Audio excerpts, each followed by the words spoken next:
The world is full of ordinary stuff, plain, unimaginative, boring. Those who think vanilla is best left to ice cream will embrace this. The Kia Soul. Don't want to stand out? This is not your ride. Launched 2 years ago, this wagony hatchback began the Kia style renaissance. Yes, the design is polarizing, but it's been very, very popular, surprising even Kia. It's second in sales only to the Sorento SUV. Yeah, we've been very successful with this car. We're selling a rate basically about 10,000 a month. So when you extrapolate that, we're talking about 100,000 a year. So you didn't have to do anything to this car? No, it's actually just caught on fire. You know, in the second year, people just gravitated towards this car and they found this to be like a perfect purchase. For 2012, Kia has already refreshed it substantially, the least of which is subtle new front and rear fascias. Top over-the-line Exclaim models get additional LED lighting in back and stylish 18-inch wheels. And we've introduced a new feature called ISG, which is idle stop and go, which actually shuts down the engine when you're at a stoplight and restarts it when you take the foot off the pedal, and that helps to improve city fuel economy. And we're one of the first vehicles to introduce that in mainstream brand. The 2-liter 4-cylinder is the more powerful of the two new engines. It makes 164 horsepower. The EPA rates it at 26 city, 34 highway. Both new transmissions are 6 speeds. The automatic gets a manual mode and a silky feel to the lever. Quick as a hamster. Soul has a good amount of spunk off the line, and the new drivetrain is noticeably more refined. A slightly raised ride height gives it more of a compact crossover driving dynamic. In addition to the cosmetic tweaks and drivetrain upgrades, Kia has added a lot of sound insulation to the cabin. It's much quieter at highway speeds now. The suspension is set very firm so it doesn't wallow. It's not for those looking for a cushy ride. Electric power steering is well weighted, but it saps some road feel. Big windows offer up excellent visibility. The interior is familiar but gets some material upgrades. All of the surfaces look and feel good considering the low price, and I'm pretty sure it's the only car out there with houndstooth trim. Disco light speakers get refined. The premium Infinity sound system is new and absolutely rocks.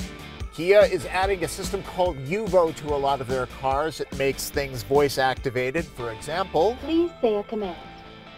Play iPod artist James Taylor.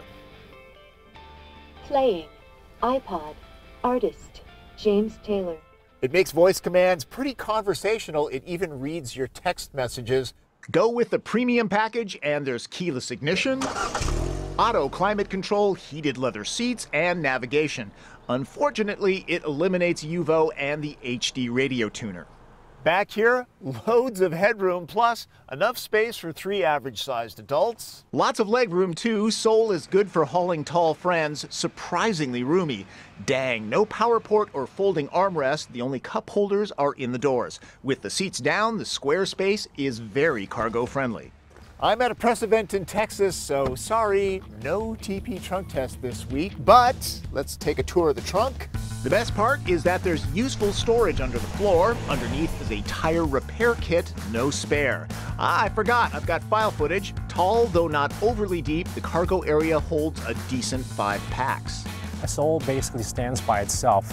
Compares basically look at what else can you buy Soul for its price point. And so that allows people to look at for other compact cars, but then when they realize the flexibility of what the Soul can offer and also its unique looks, many people have gravitated and chosen the Soul. A bold statement in a world of blah, Soul is full of personality, very versatile, and value priced.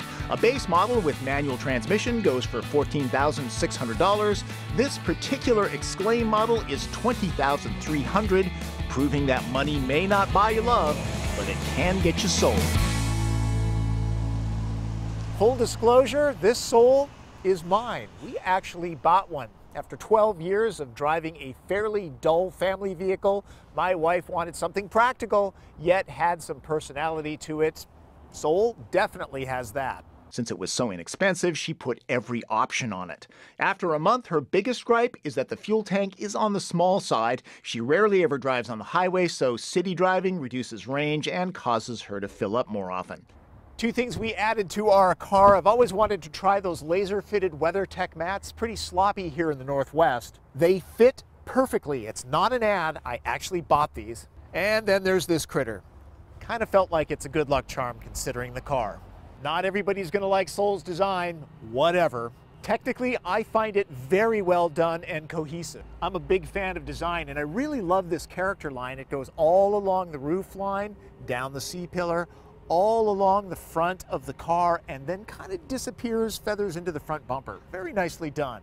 The design is largely credited to Mike Torpy, who, before hooking up with Kia, designed at General Motors. His idea for this vehicle, a wild boar with a backpack. You can actually see a little bit of a backpack there.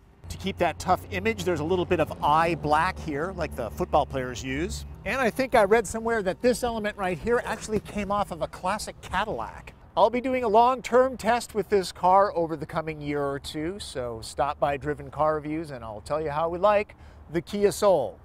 That's driven and will be driven for a while. I'm Tom Volk.